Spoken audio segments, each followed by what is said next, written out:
biz sizning bilan Robert Menmullинning ijodina, she'rlarına to'xtalib ketarmiz. Robert Menmullin Boshqirdiston tumanida tug'ilgan. Hozir uning she'rini o'qiysan. Qolsin. Ko'ngillarga she'r kerak. She'r o'qilsin. She'r sizning joningizni jilovlab tursin. She'r sizga go'zallikni sirlarini qo'shar. She'r yo'rg'an yo'lda o'rnashar. Suyulmasiga suyulmasin she'r o'qig'iz. Eğer ulaşmaz kimse, şiir okuyuz deb yazgan Robert Menmullin. Mana bu şiirni u o'z qo'llari bilan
Галим булып җитәр ул, әлли-бәлли итәр ул, йокыларга китәр ул, тырышып сабак укырга.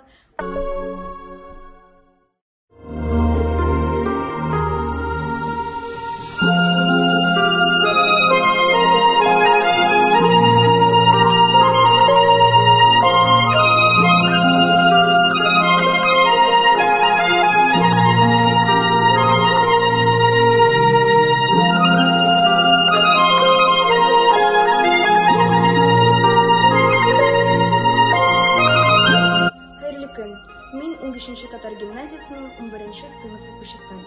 Татар телен бик яратам, кечкенәдән үк өйрәнәм һәм күп конкурсларда катнашам. Бу гимназиядә мин 1-нче сыйныфтан бирле укыйм. 1-нче сыйныфтан бирле мин конкурсларда катнаша башладым. Әле менә күптән түгел Каюм Насыйри исемендәге фәнни конференциядә 1-нче урынга лаек булдым. Ел укучысына лаек булдым һәм бик күп шигърият бәйгеләрендә катнашып урыннар алдым. Татар теленә мәхәббәтне миндә гимназия ятты. Чөнки без кечкенәдән үк татар телен өйрәнәбез. Безнең дәресләр эчтәлекле генә түгел, инде кызыклы үтә. Мин үземнең гимназияма рәхмәтлемен, чөнки ул бик күп көч куеп тәрбияләделәр. Виртуаль кабинетта бик күп эшләр эшләнде, ачык дәресләр күрсәтелде, методик әсбаплар тупланды. Булар барысы да туган телебезне саклау, үстерү максатында башкарылды.